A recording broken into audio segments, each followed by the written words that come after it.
ආයුබෝවන් සුබෝදෑසනක්. සුබෝදෑසනක් කමිල. ජීවිතය කියන්නේ හරියට පත්තරයක් වගේ. කෙනෙක් එක පිටුවකින් මංගල තීරයේ බලලා සුදුසු සහකරුවෙක් හොයද්දී තවත් කෙනෙක් ලුහුඩු දැන්වීම පිටුව බලලා ගැලපෙන වකුගඩුවක් හොයනවා. හැමෝගෙම ජීවිතවලට එනවා මෙහෙමයි කියලා හිතන්නේ නැති කාලයක්. කොරෝනා වුණත් ඒ වගේ. ඒ නිසා පරිස්සමෙන්. මේ පිටුව අතර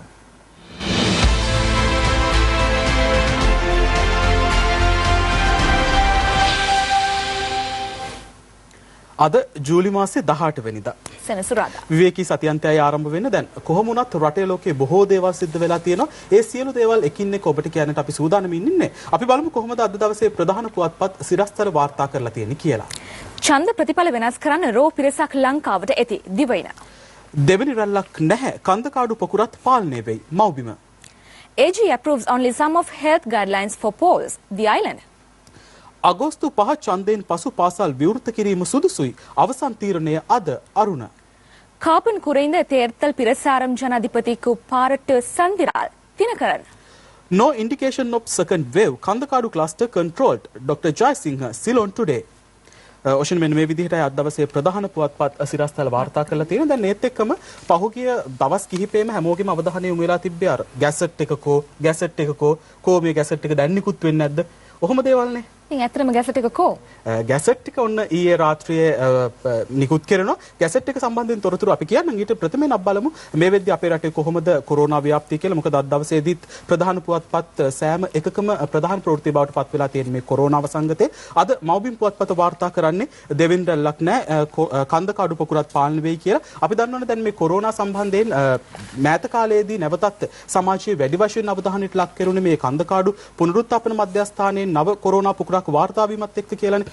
දැන් මේ තත්ත්වය මේ වෙද්දි පාලනය කළා කියලා තමයි සෞඛ්‍ය අමාත්‍යාංශය සඳහන් කරන්නේ. කොහොමුණත් අද මව්බිම් පුවත්පත වාර්තා කරන පරිදි මේ වෙද්දි කන්දකාඩු පුනරුත්ථාපන මධ්‍යස්ථානයේ ආශ්‍රිතව 542 දෙනෙකුට කොරෝනා ආසාදනය වෙලා තියෙනවා කියලා වාර්තා වෙලා තියෙනවා. ඉන් 33 දෙනෙක් ඒ ආශ්‍රිතයින් සහ ඔවුන්ගේ පවුල්වල සමාජිකයන් බවත් මේ වෙද්දි සෞඛ්‍ය අමාත්‍යාංශය නිවේදනය කරලා තියෙනවා. කොහොම වුණත් දැන් මේ පහුගිය ජූලි 4 වෙනිදා ඉඳන් මේ කන්දකාඩු පුනරුත්ථාපන මධ්‍යස්ථානයේ රැඳවියන් බැලීම සඳහා පැමිණි ඥාතීන් සහ ඔවුන්ගේ ඒ ආශ්‍රිතයින්ගේ සියලු PCR පරීක්ෂණ මේ වෙද්දි සිදු කරලා තියෙනවා කියලා සෞඛ්‍ය අමාත්‍යාංශය කියනවා. ඔවුන්ගෙන් කිසිවෙකුටත් මේ වෙද්දි කොරෝනා ආසාදනය වෙලා නැහැ කියලා තමයි මේ වෙද්දි වාර්තා වෙලා තියෙන්නේ.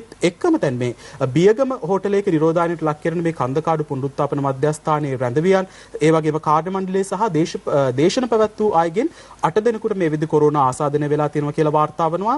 ඒත් එක්කම කොටුගොඩ ප්‍රදේශයේ දේවස්ථානයකට ආසාදිතෙකු පැමිණීමත් එක්ක PCR පරීක්ෂණ 74ක් සිදු කළා. ඒ වගේම අපි දන්නවා පහුගිය දවස්වල බ්‍රාගම රෝහලක පෞද්ගලික රෝහලේ කාර්ය මණ්ඩලයේ සමාජිකයෙකුට මේ කොරෝනා ආසාදනය වීමත් එක්ක එහිත් 69 දෙනෙකුට PCR පරීක්ෂණ සිදු කරා. මේ කිසිවෙකුටත් මේ වෙද්දි කොරෝනා ආසාදනය වෙලා නැහැ කියලා තමයි මේ වෙද්දි සෞඛ්‍ය අංශ පෙන්වා දීලා තියෙන්නේ. Oh, Ceylon today පුවත්පත වාර්තා කරනවා no indication of second wave. Kandakadu cluster control Dr. Jayasinghe. Only 7 active cases remain in Navy cluster. Health Services DG Dr. Anil Jayasinghe said the COVID-19 cluster detected at the Kandakadu Rehabilitation Center does not in any way indicate the probable emergence of a second wave of the pandemic. දෙවනි රැල්ලක් කිසිසේත්ම නිර්මාණය වෙලා නැහැ කියලා තමයි සෞඛ්‍ය අධ්‍යක්ෂ general Anil Jayasinghe මහතා පවසන්නේ. ඒත් එක්කම අපි දන්නවනේ දැන් මේ කන්දකාඩු පුනරුත්ථාපන මධ්‍යස්ථානයේ ආශ්‍රිතව කොරෝනා රෝගීන් වාර්තා වීමට පටන් ගත්තේ ජූලි මාසේ 6 වෙනිදා. ඒත් එක්ක මේ පහුගිය කාලය පුරාවටම ඒ ආසාදිතින් ඇසුරු කළ පුද්ගලයන් ආශ්‍රිතයින් සම්බන්ධයෙන් මේ වෙද්දි PCR පරීක්ෂණ 19321ක් සිදු කරලා තියෙනවා කියලා මේ වෙද්දි සෞඛ්‍ය අමාත්‍යාංශය පෙන්වා දීලා තියෙනවා. එයින් වැඩිම ප්‍රමාණයක් PCR පරීක්ෂණ සිදු කරලා තියෙන මේ රාජාංගනයේ ප්‍රදේශයේ ආශ්‍රිතව. මොකද එහි වැඩිපුරම ආසාදිතින් වාර්තා වුණේ රාජාංග ප්‍රදේශයේ ආශ්‍රිත වීමත් එක්ක. ඒත් එක්කම දැන් සඳහන් කළ යුතුයි අපි දන්නවනේ අපේ රටේ වැඩිම මේ කොරෝනා පුකුරක් වශයෙන් වැඩිම රෝගීන් වාර්තා වුණේ මේ වැලිසර නාවික හමුදා සමාජිකින්ගෙන් කියලා. ඒ වාර්තා වුණ කොරෝනා රෝගීන් සංඛ්‍යාව 950ක්. කොහොම වුණත් මේ වෙද්දී ඉන් කොරෝනා ආසාදනය වුණ රෝගීන්ගෙන් 899 දෙනෙකුම සුවය ලබා මේ වෙද්දී නිවෙස් බලා පිටව ගොස් තිබෙනවා. තවත් 7 දෙනෙකු පමණයි මේ වෙද්දී නාවික හමුදා සමාජිකින්ගෙන් රෝහල් වල ප්‍රතිකාර ලබමින් ඉන්නේ. දිවයින පුවත්පතේ ආකාරයෙන් වාර්තා කරන කොරෝනා සම්බන්ධයෙන් නිලධාරිනියකට කොරෝනා හෝමාගම SP කාර්යාලයේ 31ක් නිරෝධායනයේ හේමන්ත රන්දුණු සුගතපාල දියගහගේ තමයි පුවත වාර්තා කරන්නේ. හෝමාගම පොලිස් අධිකාරී කාර්යාලයේ රාජකාරී කරන පොලිස් නිලධාරිනියකට කොරෝනා රෝගය ආසාදනය වීම නිසා එම කාර්යාලයේ රාජකාරී කළ පොලිස් අධිකාරීවරයෙකු සහකාර පොලිස් අධිකාරීවරයෙකු ඇතුළු නිලධාරීන් 31ක් නිරෝධායන මධ්‍යස්ථාන දෙකකට ඊයේ ඇතුළත් කරලා තියෙනවා. ඒත් එකම කොරෝනා වැඩවලින් PHI ලා ඊයේ ඉවත් වුණා. ඒ සම්බන්ධව අපි සූදානම් ඉදිරියට කියන්න. ඔව් ඒත් එක්කම බලමු කොහොමද මේ කොරෝනා ව්‍යාප්තිය සම්බන්ධයෙන් යුද හමුදාපති ලුතිනන්ට් ජෙනරාල් ශවේන්ද්‍ර සිල්වා මහතා පළ කළ අදහස් කියලා බලන්න. ඒ කන්දකාඩු ප්‍රතිකාර සහ පුනරුත්ථාපන මධ්‍යස්ථානය හා සම්බන්ධ වෙලා හිටපු උපදේශකයන් කාර්ය මණ්ඩල සහ සියලුම දෙනාම අපි නිරෝධායන ලක් කරන්නට කටයුතු කරනු ලැබුවා. ඒ අනුව අපි 1200කට ආසන්න සංඛ්‍යාවක් ත්‍රිවිධ හමුදාවල තිබෙන ත්‍රිවිධ හමුදා නිරෝධායන මධ්‍යස්ථානය වෙත රැගෙන ඇවිල්ලා ඔවුන් නිරෝධායන කටයුතු කිරීමට කටයුතු කරනු ලැබුවා. ඒත් එක්කම ඒ කන්දකාඩු පුනරුත්ථාපන මධ්‍යස්ථානය සම්බන්ධ වෙච්ච තවත් 1300කට අධික සංඛ්‍යාවක් අපි නිරෝධායන ලක් කිරීමට කටයුතු කරනු ලැබුවා. මේ පුනරුත්ථාපන සහ ප්‍රතිකාර මධ්‍යස්ථානය වෙත 116කින් යුත් කණ්ඩායමක් අප්‍රේල් මාසේ 4 වෙනිදා ඔවුන්ගේ එහි ප්‍රතිකාර සහ පුනරුත්ථාපන වෙන ඒ රැඳවියන් දැක බලා ගැනීමට ඇවිල්ලා තිබ්බා. ඒ අනුව සමාජයේ විශාල කතිකාවක් තිබ්බා මොවුන්ගෙන් සමාජයට පැතිර යාමක් යෙයිද කියලා. මේ වෙන විට ලැබුණු වාර්තාවන් වලට අනුව එසේ PCR පරීක්ෂණ භාජනය කරන ලැබූ එම ස්ථානයට ගියපු දැක බලාගෙන ගිය අමුත්තන් වශයෙන් ගියපු අයවලුන් සහ ඔවුන්ගේ පවුල්වල ගෙනපු 368 දෙනෙක් වූ කණ්ඩායමේ කිසිදු කෙනෙකුට කොවිඩ් ආසාදනය නොවී ඇති බවට මේ වන විට තහවුරු වෙලා තිබෙනවා. ඒත් එකම අමිලා දැන් ඊයේ රාජාංගණයෙන් වාර්තා වෙනවා 12 හැවිරිදි දරියකට කොරෝනා ආසාදනය වෙලා තියෙනවා කියලා. අනුරාධපුරයේ රාජාංගණය ප්‍රදේශයේ ස්වයං නිරෝධායනයට ලක් කර සිටින පවුලක 12 හැවිරිදි දරුවෙක්ට COVID-19 වෛරසය ආසාදනය වෙලා තියෙනවා කියලා සෞඛ්‍ය සේවා අධ්‍යක්ෂ ජනරල් විශේෂඥ වෛද්‍ය අනිල් ජාසිංහ මහතා කියනවා. ඒත් එක්කම ඉදිරියට මොනවා වේද කියන කාරණාව සම්බන්ධයෙන් අපි ඇහ ගහගෙන ඉන්න ඕනි. අපි වැඩියෙන් අවධානය යොමු කරන්න ඕන. සෞඛ්‍ය ආරක්ෂක නීති පිළිපදින්න ඕනේ. කොහොමුණත් දැන් සෞඛ්‍ය අමාත්‍යාංශය පෙන්වා දෙන්නේ රාජාංගණය මේ තලපොත්ත ලංකාපුර ආදී ප්‍රදේශවල තවදුරටත් PCR පරීක්ෂණ සිදු කරනවා. මොකද මේ ප්‍රදේශයෙන් තමයි වැඩි වශයෙන්ම කොරෝනා ආසාදිතයින් මේ කන්දකාඩු පුනරුත්ථාපන මධ්‍යස්ථානයේ ආශ්‍රිත කොරෝනා රෝගීන් වාර්තා වීමත් එක්ක කොහොමුණත් දැන් මේ මොහොතේ අපිත් සමග දුරකථනයේ ඔස්සේ සම්බන්ධ වෙනවා විශේෂඥ වෛද්‍ය සෞඛ්‍ය සේවා අධ්‍යක්ෂ ජනරාල් වෛද්‍ය අනිල් ජාසිංහ මහත්මයා. සුබ උදෑසනක් වෛද්‍යතුමනි. සුබ උදෑසනක්. වෛද්‍යතුමනි මේ වෙද්දී අපේ රටේ කොරෝනා සම්බන්ධයෙන් අලුත්ම තොරතුරු මොනවද? ඔව් දැන් මේ වන විට දිවයිනේ COVID-19 රෝගීන් සම්පූර්ණ වාර්තා වූ සංඛ්‍යාව 2697ක් බවට පත් වෙලා තියෙනවා. මෙහිදී ඊයේ දිනේ රෝගීන් 10ක් වාර්තා වෙලා තියෙනවා. මේ 10න් ඉන්දියාවේ සිට පැමිණි පුද්ගලයෙක් හැරුණකොට අනිත් 9 දෙනා වාර්තා වන්නේ මේ කන්දකාඩු පොකුරට ආශ්‍රිතව. මෙහිදී රාජාංගණයේ අර ග්‍රාමයේ අවුරුදු 12ක කුඩා දරුවෙක් අර එම මේ දැනට 17 දෙනෙකුට වැළඳී තිබුණා. ඒ 17 දෙනාට අදාළව පවුල්වල කෙනෙක් ළමයෙක් ඒ අනුව 18 දෙනෙක් මේ වලට රාජාංගණයේ රෝගීන් වාර්තා වෙනවා. ඊට අමතරව කන්දකාඩු මධ්‍යස්ථානයෙන් මධ්‍යප්‍රිය පුනරුත්ථාපන මධ්‍යස්ථානයෙන් 3 දෙනෙක් සහ සේනපුර මධ්‍යස්ථානයෙන් 3 දෙනෙක් වශයෙන් ඊයේ වාර්තා වෙලා තියෙනවා. ඒ වගේම ගම්පහ ප්‍රදේශයෙන් රෝගීන් දෙන්නෙක් වාර්තා වෙලා තියෙනවා. ඒ දෙදෙනා මේ කන්දකාඩු මධ්‍යස්ථානයේ පුද්ගලයෙකුට ඒ කියන්නේ රැකියා කරන පුද්ගලයෙකුට රියදුරෙකුට සම්බන්ධ පුංචි අම්මා කෙනෙක් සහ මස්සිනා කෙනෙක් හැටියට වාර්තා වෙන්නේ. ඒ අනුව දැන් සම්පූර්ණයෙන් කන්දකාඩු මෙම පොකුරෙන් 551 දෙනෙක් වාර්තා වෙලා තියෙනවා. මේ 551 දෙනාගෙන් 37 දෙනෙක් මේ වන විට අර මේ ඒ කන්දකාඩු මේ ඒ සේවය කරන අය බාහිර සම්බන්ධ වීම නිසා ඇති වුණු රෝගීන්.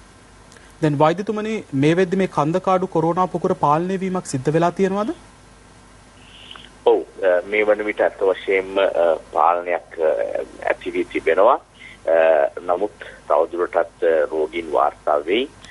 මොකද කන්දකාඩු මුල් අවස්ථාවේදීම කන්දකාඩු එම මධ්‍යස්ථානයේ අභ්‍යන්තරයේ ගත්තොත් එහෙම ඒ අභ්‍යන්තරයේ බහුතරයකට 70කට අධික ප්‍රමාණයකට ආසාදිත වී තමයි අපිට මේක හමුවන්නේ. මේ තත්ත්වය තුළ දැන් නාවික හමුදාවේ නම් ටික ක්‍රමක්‍රමයෙන් බොහෝ කාලයක් මේ ආසාදනය සිදු වුණා.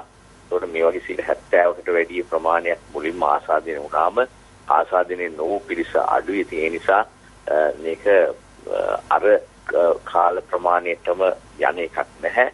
නමුත් සේනපුරට මේක වැළඳෙන්නේ ටිකක් පහු වෙලා 30 වෙනිදායින් පසුව. ඉතින් ඒ නිසා සේනපුර මේ ඊට වඩා කාලයක් මේ ගත වෙයි. ඇතැම් විට රෝගී තත්ත්වය කොහොම වුණත් මේ වන විට මම කියන්න සතුටුයි මේ කන්දකාඩු පොකුර සම්බන්ධයෙන් පමණක් PCR පරීක්ෂණ 6000ක් පමණ කෙරලා තියෙනවා. ඒක විශාල සංඛ්‍යාවක්. ඒ පොකුර සම්බන්ධයෙන් PCR කියන්නේ එතකොට මේ කියන මධ්‍යස්ථාන දෙකේ කන්දකාඩු සහ මේ සේනපුර මධ්‍යස්ථාන දෙකේ රාජාංගනයේ පොළොන්නරුවේ සහ වෙනත් කොළඹ ප්‍රදේශවල ගම්පහ මේ විවිධ දිස්ත්‍රික්කවල මේ යම්කිසි රෝගියෙක් ඇවිත් ගියා නම් ඒ ආශ්‍රිතයන් ඇතුළු අන්න ඒ අය සම්බන්ධයෙන් පමණක් කරන ලද PCR ප්‍රමාණය 6000ක. මේ 6000ක් වැනි ප්‍රමාණයක් කළා තමයි අපිට 551ක් රෝගීන් හමුවන්නේ.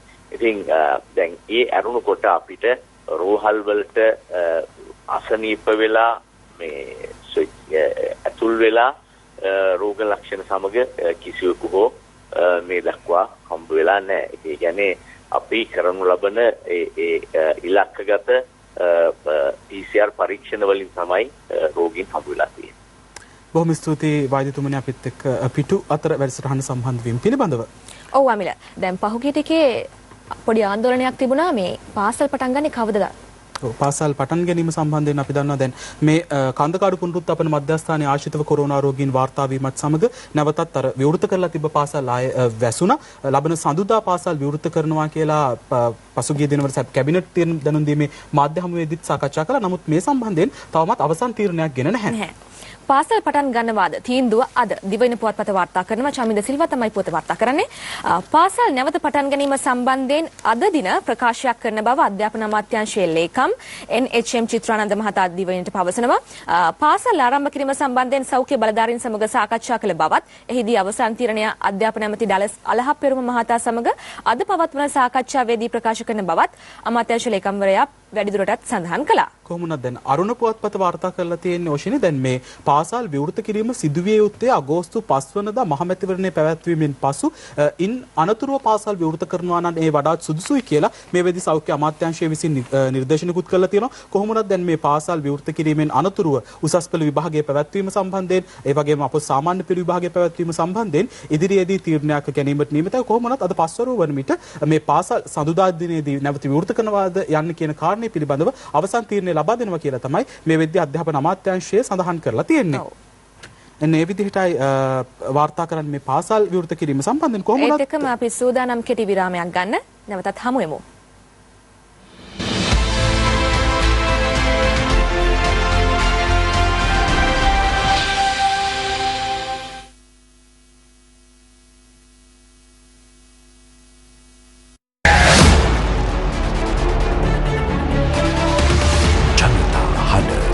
ඔබේ හඬි සෑම පුරවැසියෙක්ම වාර්තාකම් ඔබ නැවතත් පිටු අතර සමගින් කොරෝනා වසංගතය පාලනය කිරීම සඳහා අපි දන්නවා දැන් අපේ රටේ බොහෝ පිරිස් Tamanගේ ජීවිත පරදුවට තියලා වැඩ කරා. අපි දන්නවා පොලිසිය, යුද හමුදාව, ආරක්ෂක සියලු ආරක්ෂක අංශ නිලධාරීන්, ඒ වගේම හෙදෙහෙදියන්, වෛද්‍යවරුන්. දැන් මේ පිරිස අතර අපිට අමතක කරන්න බැරි තවත් එක් පිරිසක් ඉන්නවා. ඒ තමයි PHI. එහෙමත් නැත්නම් මහජන සෞඛ්‍ය පරීක්ෂකවරුන් නිලධාරීන්. දැන් ඊයේ ඉඳලා මහජන සෞඛ්‍ය පරීක්ෂකවරුන් මේ කොරෝනා සම්බන්ධයෙන් තියෙන සියලු කටයුතු වලින් ඉවත් වීමට තීරණය කරනවා. මේකට හේතු විදිහට වුන් පෙන්වා දෙන්න සෞඛ්‍ය අමාත්‍යවරිය සිදු කරන බව කියන ප්‍රකාශයක් සෞඛ්‍ය අමාත්‍යවරිය පවසලා තියෙනවා කියලා වුන් කියනවා. දැන් මේ මැතිවරණ ගැසට් නීති මැතිවරණ පැවැත්වීම සම්බන්ධයෙන් මේ සෞඛ්‍ය නීති රීති ගැසට් කිරීමේදී මහජන සෞඛ්‍ය පරීක්ෂකවරුන්ට ඒ හා සම්බන්ධ වගකීම් පැවරීමෙන් මහජනතාවට යම්කිසි ආකාරයක ගැටලුවක් අපහසුතාවයකට පත්වීමට හැකියාවක් තියෙනවා කියලා පහුගිය දවසක සෞඛ්‍ය අමාත්‍යවරිය සිදු කළපු ප්‍රකාශයක් අල්ලා තමයි ඔවුන් මේ විදිහට මේ රාජකාරියෙන් ඉවත් වීමට කටයුතු කරන්නේ. නමුත් දැන් ඔවුන් අපි දන්නවා පහුගිය කාලේ පුරාවට මේ කොරෝනා ආසාදිතින් හඳුනා ගැනීම, ඒත් එක්කම දැන් ඔවුන් හා සම්බන්ධ සියලු ක්‍රියාවලීන් සඳහා වැඩි වශයෙන් දායකත්වයක් දැක්වීමේ මහජන සෞඛ්‍ය පරීක්ෂකවරුන් දැන් කොහොමුණත් ඊයේ පස්වරුවේ ඉඳන් ඔවුන් මේ ආකාරයෙන් තමන්ගේ කටයුතු වලින් ඉවත් වෙලා තියෙනවා. Ceylon Today පුවත්පත වාර්තා කරනවා PHIs withdraw from COVID-19 work. Public health inspectors on 17th July withdrew from carrying out COVID-19 prevention and control work following allegations of public harassment made by Minister of Health Pavitra Waniyarachi. Secretary of the PHIs Union of Sri Lanka M. Balasurya on 16th July thanked Waniyarachi for the character certificate she had given to the category of healthcare services under her ministry. ප්‍රශ්නත් බලමු කොහොමද news first ඊයේ රාත්‍රියේ 7 ප්‍රධාන ප්‍රවෘත්ති ප්‍රකාශයේදී මේ පුවත වාර්තා කරේ කියලා. PHI හෙවත් මහජන සෞඛ්‍ය පරීක්ෂක කියන්නේ අතුරු වෛද්‍ය සේවා ගණයට අයත් නිලධාරීන්. පරිසර සෞඛ්‍ය කළමනාකරණය, බෝවන රෝග පාලනය, වාහක පාලනය ගැන ජනතාව දැනුවත් කිරීම සහ අධීක්ෂණය කරන්නේ මහජන සෞඛ්‍ය පරීක්ෂකවරුන්. කොටින්ම කොරෝනා රෝගීන් ගැන සෙවීම, රෝහල් වලට යොමු කිරීම, නිරෝධායන ක්‍රියාවලිය අධීක්ෂණය කරන්නේද මේ නිලධාරීන්. ඊයේ දින සවස් භාගයේදී එතුමිය ප්‍රකාශ කරපු කාරණයක් අද දින COVID-19 පාලනයට අදාළව මැතිවරණ මාර්ගෝපදේශ අද හෝ හෙට දිනේ ගැසට් කරන බවටත් මේ ගැසට් එකේ බලය මහජන සෞඛ්‍ය පරීක්ෂකවරුන් සඳහා කිසිසේත් ලබා දීමට කටයුතු නොකරන බවටත් ඊට හේතුව වශයෙන් ජනමාධ්‍ය පෙන්වලා තිබුණේ මහජනතා අපහසුතාවයට පත්වීම වැළැක්වීම සඳහා තමයි මේ බලය ලබා දෙන්නේ නැත්තේ කියලා. අපි පසුගිය කාලයේ පුරාවටම කරන ලද රාජකාරී යම් යම් නීතිමය ආවරණ නොමැතිව තමයි අපි ඉටු කරමින් ආවේ. ඒ වගේම ඒ කරපු සේවාව ඇගීම වෙනුවට එතුමිය මේ සේවාව නිසා මහජනතාව පීඩාවට ලක් වුණාය කියන එක තමයි නොකියා මේ ප්‍රකාශය හරහා කරලා තියෙන්නේ. ඒ නිසා අපි එතුමිය විසින් කියූ පරිදිම තවදුරටත් මහජනතාව අපහසුතාවයට පත් නොකොට අපි සම්පූර්ණයෙන් COVID-19ට අදාළ සියලුම රාජකාරීන් ඉවත් වෙන්න කටයුතු කරුවා. මහජන සෞඛ්‍ය පරීක්ෂකවරුන් ඉවත් වීමත් සමග රාජාංගනයේ අවදානම් කලාප ලෙස නම් කර ඇති ග්‍රාම සේවා වසම් 11ක නිරෝධායන ක්‍රියාවලිය අවදානමකට ලක්ව ඇති බව වාර්තා වනවා. රාජාංගනයේ අද PCR පරීක්ෂණ 813ක් සිදු කෙරුණා. අවසන් 50 අවලංගු වුණේ PHIලා සේවයෙන් ඉවත් වීම නිසායි. හෙට දින පෙරවරුවේදී අපේ දිවයින පුරා සියලුම දිස්ත්‍රික් නියෝජිතයන් එකතු වෙලා මේ සම්බන්ධව දීර්ඝ වශයෙන් සාකච්ඡා කරලා තීරණයක් ගන්න නියමිතයි. කෙසේ වෙතත් ඒ වගේම නීතිමය රැකවරණයක් නැතුව කිසිසේත් අපි COVID-19 පාලනයට අදාළ කිසිදු කටයුත්තක මිනිත්‍රියක් නිරත වෙන්න කටයුතු කරන්නේ නැහැ. මේ මොහොතේ අපිත් සමග සම්බන්ධ වෙනවා මහජන සෞඛ්‍ය පරීක්ෂකවරුන්ගේ සංගමේ ලේකම් මහින්ද්‍ර බාලසූරිය මහත්මයා. සුබ උදෑසනක් ලේකම්තුමනි.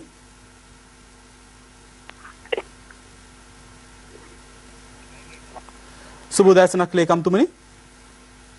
සුබ උදෑසනක්. දැන් ලේකම්තුමනි ඇත්තට මොකක්ද මේ ඔබතුමාලා මේ විදිහට මේ කොරෝනා වසංගත කාර්ය වලින් ඉවත් වීමට හේතුව? ඇත්තටම මාස 4කට ආසන්න කාලයක් තිස්සේ මහජන සෞඛ්‍ය පරීක්ෂකවරුන් මෙම රාජකාරී කිසිදු ගැටලුවකින් තොරව සිද්ධ කරගෙන ආවා. යම් යම් රාජකාරීමේ බාධාවන්ට අත්දැකීම් ඉතින් සමාජාංශයටත් අනුතුගරියටත් දිගින් දිගටම අපි යෝජනා සහ පැමිණිලි ඉදිරිපත් කළා. මහජන සෞඛ්‍ය පරීක්ෂකවරුන්ගේ රාජකාරිය මේ කොරෝනා වසංගතයත් එක්ක සිද්ධ කරන යාමේදී 1897 අංක 3 දරන නිරෝධායන පත්‍රයේ බලතල අවශ්‍යයි. යම් ආකාරයෙන් මේ නිරෝධායන නීති කඩකිරීම, ඒ වගේම දින 14ක් කාලයක් පුද්ගලයන් නිරෝධායන ලක් කිරීම, ඔවුන්ට සාහිතික නිකුත් කිරීම, අමතදේහන් ආදාහනය කිරීම ආදී කාරණා ඊට අමතරව රෝගී විමර්ශනය හා විශේෂයෙන්ම ගත්තොත් එහෙම මේ දිනවල සිද්ධ කරන ආශ්‍රිතයන් සොයා යාම මේ ආදී කටයුතු සහ PCR පරීක්ෂණ වලට ඔවුන් යොමු කිරීම. දිගින් දිගටම ගැටලුකාරී තත්ත්වයන් මහජන සෞඛ්‍ය පරීක්ෂකවරුන් වෙනවා. සමහර පුද්ගලයන්ගේ බාධා කිරීම, ඒ වගේම නොසලකා හැරීම, ඒ වගේම යම් ආකාරයකින් සමහර අවස්ථාවලදී අපේ නිලධාරීන්ට පිළිපහර පවා ඉල්ල කරා පහුගිය කාලෙකදී මෙවැනි තත්ත්වයන් තුළ නිලධාරීගේ රාජකාරී කිරීම සඳහා අවශ්‍ය නෛතික වටපිටාව සකස් කිරීම සඳහා අවශ්‍ය බලතල ලබා දීම සිදු කරන්න කිව්වා. නමුත් අද දක්වාම මේ කාරණේ සිද්ධ වුණේ නැහැ. ඊට අමතරව තමයි මැතිවරණ කාර්යයේදී මහජන සෞඛ්‍ය පරීක්ෂකවරුන් මැතිවරණ මධ්‍යස්ථානවල සෞඛ්‍ය පරීක්ෂාව සඳහා සෞඛ්‍ය කටයුතු පරීක්ෂාව සඳහා යොදවන්න තීරණය කරගිය. ඒ අනුව අපි ඉල්ලා සිටියා විශේෂයෙන්ම දේශපාලන අධිකාරියත් එක්ක යම් යම් ආකාරයේ ගැටුම් ඇති විය හැකි. ඒ ගැසට් පත්‍රයක් මගින් ගැසට් කරලා මහජන සෞඛ්‍ය පරීක්ෂකවරුන්ට ඒ යම් යම් නියෝග සැලකෙන පුද්ගලයන්ට එරෙහිව කටයුතු කිරීම සඳහා අවස්ථාව ලබා දෙන්න කියලා. එයක් සිද්ධ වෙලා නැහැ. ඊයේ දිනේ ගැසට් පත්‍රයක් නිකුත් වෙලා තියෙනවා. මේ රචනාවක් බඳු ගැසට් පත්‍රයක්. ඉතින් ඒකේ කිසියම් ආකාරයේ නීති කඩ කිරීමකදී ගත යුතු ක්‍රියාමාර්ග ගැන සඳහන් කරලා නැහැ. ඉතින් මේ තත්ත්වය තමයි මේ COVID-19 රාජකාරියෙන් ඉවත් වෙන මහජන සෞඛ්‍ය පරීක්ෂකවරුන් තීරණය කරේ. දැන් ඔබලා මේ සම්බන්ධයෙන් ඉදිරියේදී ගැනීමට නියමිත ක්‍රියාමාර්ග මොනවද? ඔව් අපි මේ ගැන ඇමතිවරියත් එක්ක සාකච්ඡාවට තුනක් පැවැත්වුවා. ඉතාමත් ඇමතිවරිය මේ සම්බන්ධයෙන් කිසිම ඒ සම්බන්ධයෙන් පියවරක් ගත්තේ නැහැ. ඉදිරි පියවරක් ගත්තේ නැහැ. කිසියම් ආකාරයකින් දැඩි තීරණයක ඉන්නවා. මම හිතන්නේ මේ සම්බන්ධයෙන් ප්‍රකාශය ප්‍රසිද්ධ මාධ්‍ය වලට සිද්ධ කරමින් පෙරේදා දින ඇමතිවරිය කිව්වා මහ ජනතාවට පීඩාවක් වන ආකාරයක මහජන සෞඛ්‍ය පරීක්ෂකවරුන් කටයුතු කරන්න ඉඩ තියෙන හින්දා මේ කටයුතු වලට මහජන සෞඛ්‍ය පරීක්ෂකවරුන්ට අවශ්‍ය නෛතික බලතල ලබා දෙන්න විදිහක් නැහැ කියලා. ඉතින් අපි මෙච්චර කාලයක් මාස 4ක් තිස්සේ මම ඇමතිවරගේ වචනෙන් කියනවා නම් පීඩාවක් තමයි ජනතාවට සිද්ධ කරලා තියෙන්නේ. ඉතින් අපි සමාව ආයදිනවා ජනතාවට එහෙම පීඩාවක් අපි කරා නම් මේ රෝගී පාලනය කරන්න. ඉතින් ඒ ප්‍රකාශ කරන ඇමතිවරියක් සමග සාකච්ඡා කිරීමට අපිට අවශ්‍යතාවයක් නැහැ. ඒ නිසා විශේෂයෙන් මේ සම්බන්ධයෙන් අතිගරු ජනාධිපතිතුමාගේ අවධානය යොමු වෙයි කියලා හිතනවා. මම හිතන්නේ අවස්ථා කීපයකින්ම මහජන සෞඛ්‍ය පරීක්ෂකවරුන්ගේ රාජකාරිය පිළිබඳව එතුමා ජාත්‍යන්තර රැස්වීම් වලදී පවා ප්‍රශංසාවෙන් කතා කරා. ඉතින් ඒ සම්බන්ධයෙන් එතුමාගේ අවධානය යොමු වෙලා මහජන සෞඛ්‍ය පරීක්ෂකවරුන් මේ රාජකාරීමය වරප්‍රසාදනයේ ඉල්ලන්නේ ඔවුන්ගේ සේවය සිදු කරගෙන යාම සඳහා අවශ්‍ය පසුබිම සහ නෛතික පසුබිම හදා දෙන්න කියලා. එවැනි අවස්ථාවක් ලැබුණොත් අපි මේ කාර්ය සඳහා එතුමාගේ සාකච්ඡාවකට සම්බන්ධ වෙන්න කැමැති. අපිට යම් විශ්වාසයක් තිබෙන නිසා ඉතින් නොමැතිව ඇමතිවරිය විසින් දෙන හොදු පොරොන්දු විශේෂ අපි විශ්වාස කරලා කටයුතු කිරීම නිසා අපේ සමාජිකයන් දැඩි කලකිරීමකට පත් වෙලා තියෙනවා. ඉදිරි කාලේදී මෙවැනි තත්ත්වයක් ඇති වුණොත් මම හිතන්නේ මේ ප්‍රශ්නේ විසඳ ගන්න පුළුවන් වෙයි කියලා හිතනවා. ඒ කියන්නේ නොමැතිව අපේ නිලධාරීන්ගේ රාජකාරිය ආරක්ෂා වෙනුවෙන් දිගටම මේ කොරෝනා රාජකාරිය වලින් අපි තීරණය කළා තියෙනවා. බොහොම ස්තුතියි ලේකම්තුමනි. දනුෂ්ණ අපි දන්නවා මේ කොරෝනා වසංගත ක්‍රියාවලිය අපිට පුද්ගලයෙකුට හරි එක් කණ්ඩායමකට හරි තනියම සිදු කිරීමට හැකියාවක් නැහැ. අනිවාර්යෙන්ම ඒ සඳහා සියලු අංශවල සහයෝගය තිබිය යුතුයි. ඉතින් අපි විශ්වාස කරනවා මේ ගැටලුවත් ඉක්මනින් අවසන් වේවි කියලා. ඔව් දැන් අපි සූදානම් ජාත්‍යන්තර පුවත්පත් කිහිපයක් වෙත අවධානය යොමු කරන්න. The Guardian පුවත්පත කියනවා COVID-19 cases will need to keep rising before restrictions are tightened, experts says. ඒත් එක්කම තවත් ජාත්‍යන්තර පුවත්පත් කිහිපයක්ම වාර්තා කරලා තියෙනවා COVID-19 සම්බන්ධයෙන්. අපි ඉදිරියට කතා කරමු අමිල. ඔව් දනුෂිනි ජාත්‍යන්තර පුවත්පත් ඒ ආකාරයෙන් දැන් කොරෝනා වසංගත තත්ත්වය පිළිබඳව වාර්තා කරද්දී දැන් පහුගිය දින කිහිපෙම මේ මැතිවරණ කොමිසමේ සභාපතිවරයාගේ පටන්ම සෑම පුද්ගලයෙකුම අවධානය යොමු වුණ ප්‍රධාන කරුණ තමයි මේ මැතිවරණ සෞඛ්‍ය නීති රීති රෙගුලාසි ඉදිරිපත් කරන ගැසට් එක කෝ කියන කාරණය. මොකද ගැසට් පත්‍රය ඉදිරිපත් කිරීම සඳහා යම්කිසි ප්‍රමාදයක් පැවතියා. ඊයේ රාත්‍රියේදී නිරෝධායන හා රෝග වැළැක්වීමේ ආඥා පනත යටතේ මේ ගැසට් නිවේදනය නිකුත් කෙරුණා. ඊයේ රාත්‍රියේ 10:15ට පමණ තමයි මේ ගැසට් පත්‍රය නිකුත් කෙරුණේ. මේ ගැසට් පත්‍රයේ ප්‍රධාන විධිවිධාන කාරණා කිහිපයක් පිළිබඳව අවධානය යොමු කරලා තියෙනවා. විශේෂයෙන්ම දැන් ඡන්ද විමසීමක් පැවැත්වෙන කාල සීමාව අතරතුර ඡන්ද විමසීමට අදාළව මේ රැස්වීම සංවිධානය කරන ලබන පුද්ගලයා පැය 24කට නොඅඩු කාලයකට පෙර ඒ පිළිබඳව ලිඛිත දැන්වීමක් කරන්නට ඕන ඒ ප්‍රදේශීය බාහිර සෞඛ්‍ය වෛද්‍ය නිලධාරීවරයා වෙත. ඒ වගේම දැන් මේ වගේ රැස්වීම පවත්වද්දී රැස්වීම සඳහා සහභාගී වන තැනැත්තන්ගේ සංඛ්‍යාව 300 නොඉක්ම වන්න වග බලා ගන්නට ඕන. ඒ වගේම සමහර දේශපාලන පක්ෂයක හෝ ස්වාධීන කණ්ඩායමක නායකයෙක් මේ දේශපාලන රැස්වීම සඳහා සහභාගී වෙනවා නම් පමණක් 500කට අඩු ප්‍රමාණයක් සහභාගී කර ගැනීම සඳහා හැකියාවක් තිබෙනවා. ඒත් එක්කම දැන් මේ රැස්වීම සඳහා සහභාගී වන සියලුම පුද්ගලයන්ගේ නම හැඳුනුම්පත ආදී ඔවුන් සම්බන්ධ කර ගැනීම සඳහා ඒ සියලු විස්තර අයත් ලේඛනයක් සංවිධායකවරයා සතු විය යුතුයි. වගේම රැස්වීම සඳහා පැමිණෙන සියලුම පුද්ගලයන් විෂ බීජනාශක දියර පාවිච්චි කිරීම, ඒ වගේම දෑත් හොඳින් පිරිසිදු කර ගැනීම ආදී දේවල් සිදු කරන්නට ඕන. වගේම සෑම පුද්ගලයෙක්ම මේ මීටරයක සමාජ දුරස්ථ භාවයක් රඳවා තබා ගත යුතුයි කියලත් මේ නිවේදනයේ සඳහන් වෙනවා. ඊට අමතරව රැස්වීම සඳහා සහභාගී වන සෑම පුද්ගලයෙක්ම මුඛ ආවරණ පැළඳිය යුතු කියලත් ගැසට් නිවේදනයේ වැඩිදුරටත් සඳහන් කරලා තියෙනවා. කොහොම වුණත් ප්‍රධාන ශීර්ෂ 8ක් යටතේ මේ කරුණු සඳහන් කරලා තියෙන දීර්ඝ ගැසට් පත්‍රයක් තමයි ඊයේ රාත්‍රියේ මේ විදිහට නිකුත් කෙරෙන්නේ. අපි බලමු කොහොමද ඡන්ද දායකයින් වගේම ඡන්ද අපේක්ෂකයින් මේ ගැසට් පත්‍රයට අනුකූලව මැතිවරණ කටයුතු කරන්න කියන කාරණය. ඔව් ඒත් එක්කම අපි ආයත් සූදානම් ජාත්‍යන්තර පුවත්පතක් වෙත යොමු වන The Saturday paper පුවත්පත වාර්තා කරනවා how the second wave broke. කොහොමද දෙවනි රැල්ල ඒගොල්ලෝ මර්ධනය කරේ කියන කාරණාව සම්බන්ධයෙන්. Australia almost beat the first strain of coronavirus. New research shows that latest strains which had spread through Europe and America slipped out through hotel quarantine. ඒගොල්ලෝගේ quarantine නිරෝධායන නීති රීති ඒ ආශ්‍රයෙන් කරපු දේවල් වලින් දෙවනි රැල්ල කොහොම හරි ඒගොල්ලෝ මඩින්න තමයි කටයුතු කරගෙන යන්නේ. ලෝකයේ මේ වෙද්දි කොරෝනා ආසාදිතයින් මිලියන 13 ඉක්මවා ගොස් තිබෙනවා. මේ සියලු දේවල් සම්බන්ධයෙන් තොරතුරු අපි කියන්නට සූදානම්. ඊට ප්‍රථමයෙන් අපි ලබා ගන්නවා යලිත් කෙටි විරාමයක්.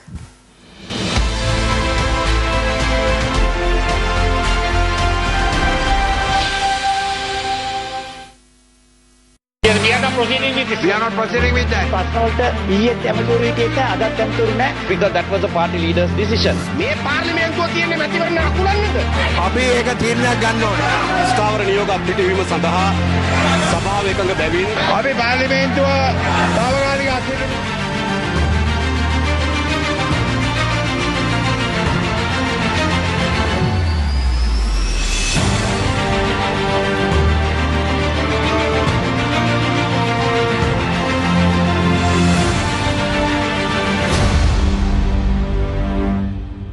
මේ වැඩසටහනට සහභාගී වෙන සියලුම ආරාධිත අමුත්තන් කාන්තාවන් මොනවද ඔයා පාර්ලිමේන්තුවේදී කාන්තාව වෙනුවෙන් කරලා තියෙන්නේ? මම පාර්ලිමේන්තු යෝජනාවක් ගෙන ඔය යාවත්කාරීන කරන්න කියලා. රුපියල් ට්‍රිලියනයකින් රාජ්‍ය ණය වැඩි වෙනවා. සම ප්‍රශ්නයකටවත් අපිට මුදල් තිබුණේ නැහැනේ. පාර්ලිමේන්තුවට යන්නේ කොන්දබන තියාගෙන තීන්දුව తీරන අරගෙන ගෙදර හදාගන්න. අපිට හැකි වෙනවා. අපි හැමදාමත් මෙහෙම ඉන්නේ නැහැ. ඇත්තරම කාන්තා නියෝජනයට අවස්ථාවක් නැද්ද මේ රටේ? තාත්තා ඉන්න මහත්තයා ඉන්න අයියා ඉන්න 11 දෙනෙක් ඉන්නවා. ඔබ සියලුම දෙනා කතා කරන්නේ කාන්තාවක් යන්න ඕනේ කියන එක. දේශපාලනේ අපි කවුරු කැමති වුණත් නැති වුණත් අපිට මේක කරන්න සිද්ධ වෙනවා. ප්‍රධානම දේ තමයි ව්‍යවස්ථාවට අනුකූලව ප්‍රතිපත්ති සකස් කිරීම. කාන්තා දිනයේ දවසේ කාන්තාව ගැන හරියට හඬ නැගපු නැති පාර්ලිමේන්තුවක් මේ අපේ ඉතිහාසයේ තියෙනවා. අපිට නම් කරන්න පුළුවන්. දැන් මම සාක්කිය දු කියන්න බෑ වුණ දෙයක්. ඔබේ ඒ වටිනා ඡන්දයට හොඳ වටිනාකමක් ලබා දිය හැකි ඔබටම පමණයි.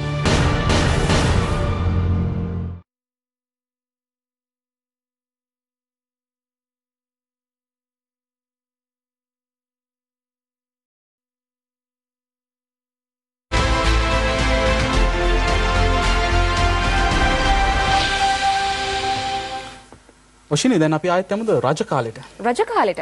දැන් මොකද මේ දවස්වල රජ කාලය ගැන ආයෙත් කතා බහට ලක් වෙනවනේ මේ රාජසභා මණ්ඩපයක් සම්බන්ධයෙන් විශේෂයෙන්ම අපි දන්නවා දැන් මේ කුරුණෑගල දෙවන බුවනක බාහු රජතුමාගේ රාජසභා මණ්ඩපය රැස් වූ බවට සැලකෙන ස්ථානයේ ඉදිකිරීම විනාශ කිරීම සම්බන්ධයෙන් මේ දින කිහිපයේදීම සමාජයේ වැඩි වශයෙන් අවධානයට ලක් වුණා. දැන් මේ ස්ථානයේ පිහිටලා තියෙනවා බවට සැලකෙන්නේ දෙවන බුවනක බාහු රජුගේ රාජසභාව රැස් වූ බවට සැලකෙන ස්ථානය. කොහොම වුණත් දැන් පහුගිය අඟහරුවාදා රාත්‍රියේදී කුරුණෑගල නගර සභාව විසින් මේ ගොඩනැගිල්ල අම්තාක් දුරට කඩා දමනවා. ඒකට හේතුව තමයි මේ මාර්ග අලුත් වැඩියාවක් කියමින් කොහොම වුණත් දැන් වයම් පළාත් බහර මාර්ග සංවර්ධන අධිකාරිය අධ්‍යක්ෂ අතුල සේනාධීර මහතා සඳහන් කරන්නේ මාර්ගයේ පුළුල් කිරීම සඳහා මේ ගොඩනැගිල්ල කඩා දැමීමේ කිසිදු අවශ්‍යතාවයක් නොතිබූ බව කොහොම වුණත් දැන් මේ වෙද්දී ඒ රාජසභා මණ්ඩපයයි සැලකින ස්ථානයේ කොටසක් කඩා දමලා තිබෙනවා. අපි බලමු මුලින්ම කොහොමද මේ පුවත නිවුස් ෆස්ට් වාර්තා කරේ කියලා.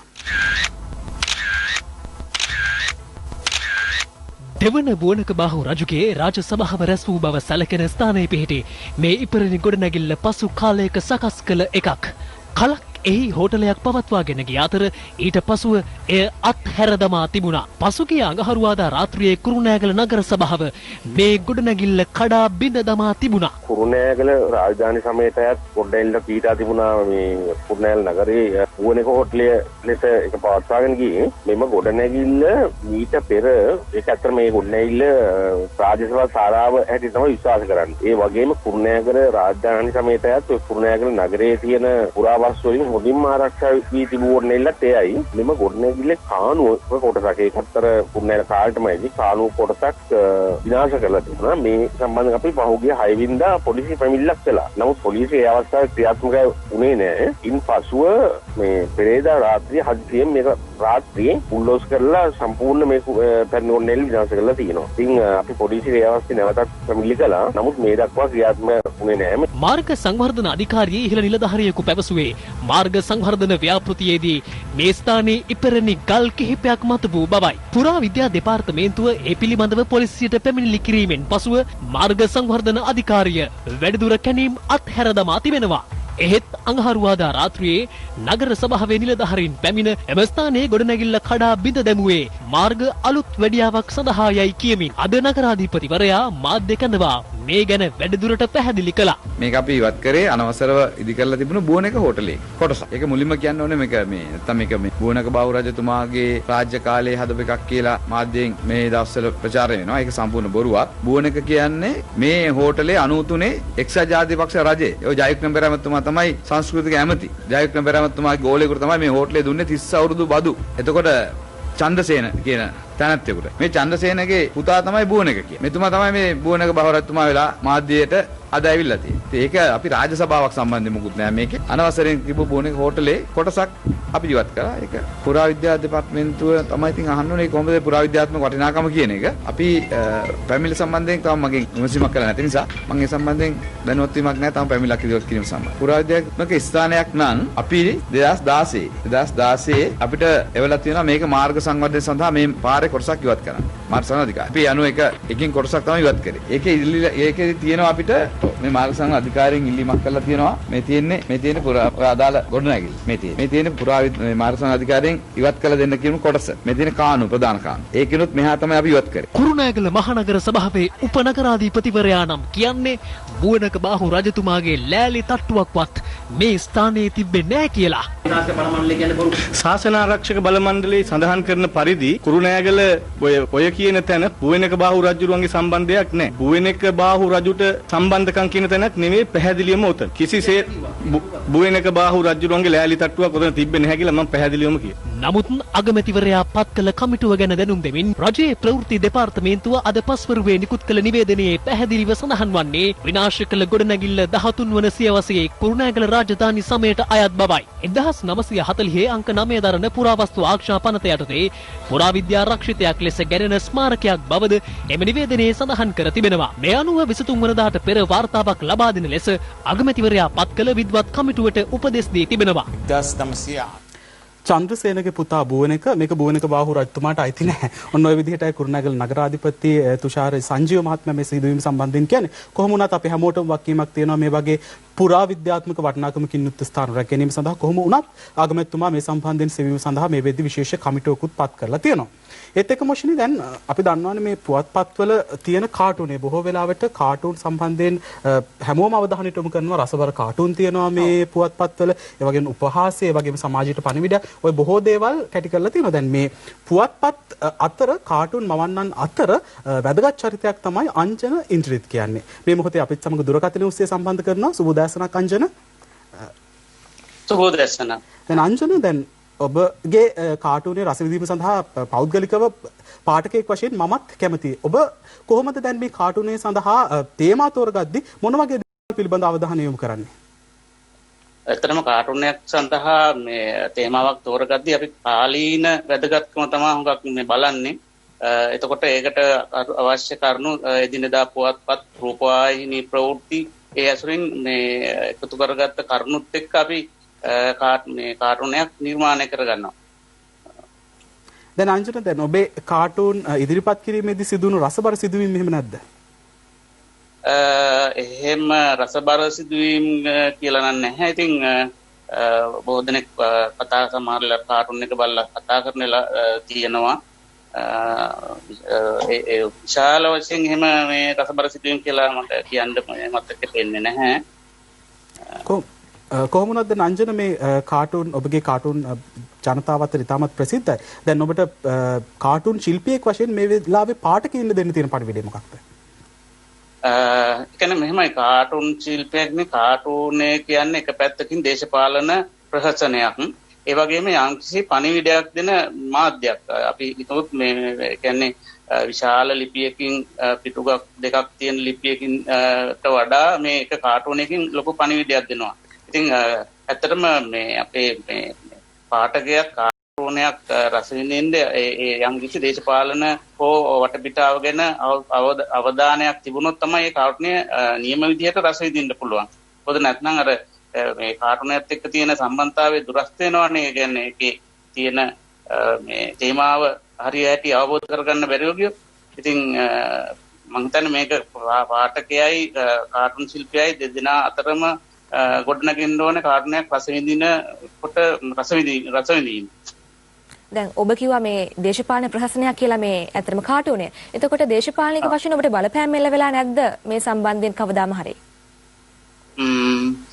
මෙහෙමයි දැන් මේ යම් කිසි බලපෑම් කියන්නේ මේ විවිධ දැන් අපි මේ එහෙම අවස්ථාවල් තියෙනවා. ඉතින් සමහර වෙලාවට මේ පුද්ගලයන් සම්බන්ධව නිර්මාණය කරද්දී ගැටලු පැනනගින අවස්ථා තියෙනවා. දේශපාලනඥයන් මේ බොහෝ විට විවිධ අවස්ථාවල් වලදී දැන් මේකට ප්‍රධානම හේතුව වෙන්නේ ඇත්තටම දැන් සමහර මාධ්‍යයන් එක්කත් කටයුතු කරද්දී පොඩි ගැටලුවක් මතු වෙනවනේ. එතකොට සමහර දේශපාලකයට වඩා සමහර විට මේ අපිට මේ බාහිරින් ඒකට මේ ලැබෙන බලපෑම වැඩි. දැන් ඔබට ඒ වගේ බලපෑම් වලදී ලැබුණු අත්දැකීමක් ගැන අපිට සඳහන් කරන්න පුළුවන්ද? ඔව් මෙහෙම එක්තරා මම පුවත්පතක සේවය කරද්දී මේ එක මේ දේශපාලනඥයෙක්ගේ කාටුන් නිර්මාණය කරන්න එපා කියලා මේ කියන්නේ කර්තෘ මණ්ඩලෙටම දන්වලා තිබුණා. ඉතින් ඊට පස්සේ ඒ පුද්ගලයා නැතුව තමයි කාටුන් නිර්මාණය කළේ ඒ අවස්ථාවේ. ඔව් බොහොම ස්තුතියි අංජනා අපිත් සමග සම්බන්ධ වීම පිළිබඳව. ඒත් එක්කම ඔෂිනි දැන් අපි දන්නවනේ මේ දවස්වල දේශපාලන ගැන කතා කරද්දිම දැන් මහමැතිවරණයට තවත් තියෙන දින 19කට වඩා අඩු කාලයක්. ඉතින් මේ වෙලාවේ දේශපාලන සම්බන්ධයෙන් විශාල වශයෙන් අවධානයක් යොමු වෙලා තිබෙනවා. අපි බලමු අද ද්‍රවිඩ පුවත්පත් කොහොමද මේ සම්බන්ධයෙන් තොරතුරු වාර්තා කරලා තියෙන්නේ කියලා. ඔව් தினகரன் පුවත්පත වාර්තා කරනවා நான்கரை வடுது நல்லச்சி அரசியல் சேத்திக்க வேண்டியது அரசியல் கைதிகள் விடுதலை TNAயின் කණ්ඩදරිප්පු දේශපාලන සිරකරුවන් නිදහස් කිරීම ගැන TNA දැඩි අවධානය යොමු කරනවා විග්නේෂ්වරන් කියනවා. ඔව් ද්‍රවිඩ මේ අපි දන්නවා දේශපාලන සිරකරුවන් නිදහස් කිරීම පිළිබඳව පහුගිය දින කිහිපෙදිත් සමාජයේ වැඩි වශයෙන් අවධානයට ලක් කරනවා. ඒ අතරතුර දැන් අපි බලමු මේ දවස්වල කොහොමද දේශපාලන වේදිකාවේ රස කතා ගොඩක් ඇහෙනවා. ඡන්දය තවත් තියෙන ඉතාමත් සීමිත කාලයක් පමණයි. ඉතින් දේශපාලන වේදිකාව උණුසුම් වෙලා තියෙන්නේ. දේශපාලන වේදිකාවේ අසුන් රස කතා කොහොමද පුවත්පත් වාර්තා කරලා තියෙන්නේ කියලා අපි දැන් බලමු. කුරුණෑගල ඓතිහාසික රාජසභා මණ්ඩපය කඩා දැමීම ගැන රජය සම්පූර්ණයෙන් වගකිව යුතුයි. සමගි ජන බලවේගයේ නායක සජිත් ප්‍රේමදාස කියනවා. අන්තවාදීන් සමග අද සජිත් වැඩ කරනවා ශ්‍රී ලංකා පොදු ජන පෙරමුණේ කොළඹ දිස්ත්‍රික් අපේක්ෂක ගාමිණී ලොකුගේ. පාර්ලිමේන්තුවට යන දඟලන සමහරු හිටපු මෙලෝ වැඩක් කරලා නැහැ. ඡන්දය දෙන්න පෙර ඒ අයගේ ඉතිහාසය සොයලා බලන්න. මෙහෙම කියන්නේ හිටපු ජනාධිපති මෛත්‍රීපාල සිරිසේන මහත්තයා. අපේ ඉලක්කය පාට නොව ජයග්‍රහණයයි මේ විදිහට කියන්නේ සමගි ජන බලවේගයේ කුරුණෑගල දිස්ත්‍රික් අපේක්ෂක තුෂාර ඉන්දුනිල්. අප රාජපක්ෂවරු රැකගනිද්දී ජනතා මනාපය තනතුරු වරදාන වලට පාවා දුන්න අයට මෙදා ජනතාව නිසි පාඩම් කියා දේවි. හිටපු රාජ්‍ය ඇමති සනත් නිශාන්ත තමයි මෙහෙම කියන්නේ. ආර්ථිකයේ නංවාලීමට හැකි එකම පක්ෂය එක්සත් ජාතික පක්ෂයයි. එක්සත් ජාතික පක්ෂ පොළොන්නරුව දිස්ත්‍රික් අපේක්ෂක සුධීර ගන්කේ වෙලයි මේ විදිහට කියන්නේ. ජන ජීවිත බිල්ලටදී රට උගසට තබා ආණ්ඩුව ඡන්දය දිනන්න හදනවා. ආණ්ඩුවේ කළමනාකරණයේ දුර්වලතා නිසා කොවිඩ් දෙවනි රැල්ලක් ඇති වුණා. හිටපු පාර්ලිමේන්තු මන්ත්‍රී සමන් රත්නප්‍රිය තමයි මෙහෙම කියන්නේ. රටක අභ්‍යන්තර කාරණාවලට වෙනත් රටවල් ඇගිලි නොසැගිය යුතුයි. මේ විදිහට කියන්නේ හිටපු පාර්ලිමේන්තු මන්ත්‍රී නාමල් රාජපක්ෂ. ඔන්න ඔය විදිහටයි දේශපාලන වේදිකාවේ රස කතා එන්නේ. ඒත් එක්ක මොෂින් දැන් මම අද උදේ වැඩටදී දැකපු තවත් මේ Facebook එකේ දැකපු පොඩි පෝස්ට් එකක් කියලාම මේ මැතිවරණ සම්බන්ධයෙන් මේ කාර්යය අවසන් කරන්න. දැන් ඒ පෝස්ට් එකේ තිබෙන්නේ මෙන්න මේ විදිහට ඔෂිනේ. මාස්ක් එක දාගෙන මීටරයක් දුරින් අවුවේ තැපලා අත් දෙක සෝදගෙන කතිරේ ගහන්න තරම් වටින පුද්ගලයන් මට නම් නැතෙන්නේ විදිහටයි මේ පෝස්ට් එක තිබෙන්නේ. අපි විශ්වාස කරමු ඉදිරියටවත් මේ විදිහේ සංකල්ප වලින් ජනතාව මිදෙන ආකාරයේ දේශපාලනඥයින් අපේ රටේ බිහි වේවා කියලා. ඔයාට කෙනෙක් ඉන්නවද අමිල? වශයෙන් අතරමට චන්දාන් වෙන්නේ. වෙන්නේ නැද්ද? අපි බලමු කොහොමද අද විදේශ ලෝකයේ තොරතුරු පුවත්පත් වාර්තා කරලා තියෙන්නේ කියලා ඔෂිනේ. ඔව්. බ්‍රිතාන්‍යයේ කොරෝනා මර්ධන එන්නත සොරා ගැනීමට රුසියාවෙන් සයිබර් ප්‍රහාරයක්. කොරෝනා වසංගතය මර්ධන කිරීම සඳහා බ්‍රිතාන්‍ය විශ්වවිද්‍යාලය සොයාගත් එන්නත පිළිබඳව තොරතුරු සොරා ගැනීමට රුසියාව සයිබර් ප්‍රහාරයක් එල්ල කර ඇතැයි බ්‍රිතාන්‍ය රජය චෝදනා කරනවා. මෙම සයිබර් ප්‍රහාරය බ්‍රිතාන්‍ය බුද්ධි සේවාව සොයා ගැනීමෙන් පසු එම විශ්වවිද්‍යාලයේ පරිගණක ජාලයට ආරක්ෂක වැඩපිළිවෙලක් ක්‍රියාත්මක කරලා තිනවා කියලා තමයි බ්‍රිතාන්‍ය පැත්තෙන් අපිට තොරතුරු වාර්තා වෙන්නේ. ඒත් එක්කම මේ වෙද්දී කොරෝනා වසංගතය සම්බන්ධයෙන් මුළු ලෝකයේම කොරෝනා මේ ව්‍යාප්තිය පිළිබඳවත් අද සිළුමිණ පුවත්පත් තොරතුරු වාර්තා කරලා තිනවා. මේ වෙද්දී කොරෝනා සමස්ත ලෝකයේ කොරෝනා රෝගීන් සංඛ්‍යාව මිලියන 13 ඉක්ම වෙලා තිබෙනවා. ඒ අතරතුර දැන් පහුගිය සතියේදී ලෝකයේ දිනකට මෙතෙක් වාර්තා වූ වැඩිම ආසාදිතයින් සංඛ්‍යාව වාර්තා වෙනවා. මේ වෙද්දී චීනෙන් ඇමරිකාවෙන් දිනකට වාර්තා වන කොරෝනා ආසාදිතයින් සංඛ්‍යාව 50000 ඉක්මවා තිබෙනවා. ඒ වගේම බ්‍රසීලෙන් වාර්තා වන ආසාදිතයින් සංඛ්‍යාව 45000 ඉක්මවා වෙනවා සහ ඉන්දියාවෙන් වාර්තා වන ආසාදිතින් සංඛ්‍යාව 25000 ඉක්මවා ගොස් තිබෙනවා. කොහොම වුණත් දැන් යුරෝපා රටවල් පසු කරමින් මේ වෙද්දී කොරෝනා වසංගතය සම්බන්ධයෙන් නැවතත් වැඩි වශයෙන් අවධානයට යොමු වෙලා තියෙන්නේ මේ දකුණු ඇමරිකානු ආශ්‍රිත ප්‍රදේශයෙන්. මොකද පේරු රාජ්‍ය ඒ වගේම මෙක්සිකෝ වගේ රටවල් වලින් මේ වෙද්දී ඉතා විශාල කොරෝනා රෝගීන් සංඛ්‍යාවක් වාර්තා වෙනවා. ඒත් එක්කම තමයි අපි අසල්වැසි ඉන්දියාව කෙරෙහිත් වැඩි වශයෙන් අවධානය යොමු කරන්නට ඕන. මේ වෙද්දී ඉන්දියාවෙත් කොරෝනා රෝගීන් වාර්තා වීම දිනෙන් දින ඉහළ යමින් පවතිනවා. ඔව් ඒත් එක්කම ඇමරිකාව පැත්තෙන් අපිට ඇහෙනවා ඇමරිකාවේ කොරෝනා වසංගතයේ පැතිර යාමට ජනාධිපති ට්‍රම්ප් වගකිව යුතුයි. Facebook ප්‍රධානී මාක් සකර්බර්ග් තමයි මේ චෝදනාව කරන්නේ. ඒත් එක්කම අපි ක්‍රීඩා පුවතකට යන සූදානම්. ඔලිම්පික් සභාපතිවරයා අලි අමාරුවක. ජාත්‍යන්තර ඔලිම්පික් කමිටුවේ සභාපති තෝමස් බැච් මහතා මේ වන විට උද්ගත වී ඇති ගෝලීය වසංගතය වන COVID-19 හෙවත් කොරෝනා තත්ත්වයේ හේතුවෙන් සිය රාජකාරී කළමනාකරණය කිරීමට නොහැකිව දැඩි අමාරුවක වැටී ඇති බව තමයි වාර්තා කරන්නේ.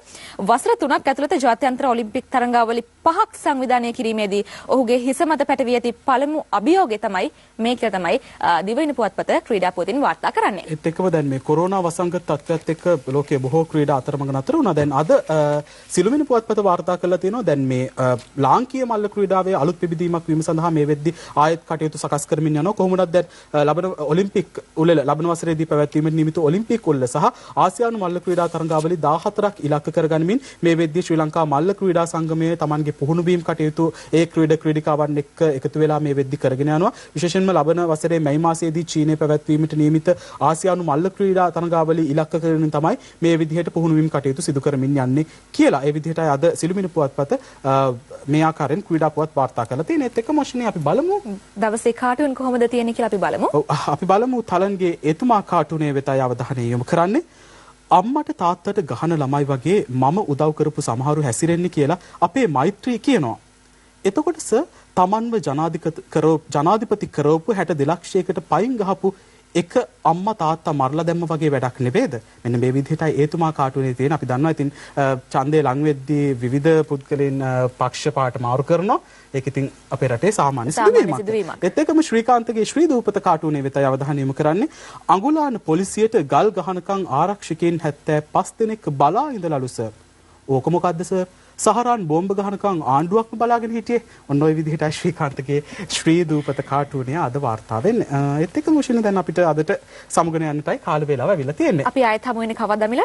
අපි ලබන සඳ තමයි ආයෙත් හමු වෙන්නේ. විවේකී සතියන්තේ තමයි ආරම්භ වෙලා තියෙන්නේ. ඉතින් ඔබේ ජීවිතයට අර්ථවත් වන යමක් සිදු කරන්නට සැහැල්ලුවෙන් සතුටින් මේ කාලය ගත කරන්න. ඔබට සුබ සතියන්තයක්.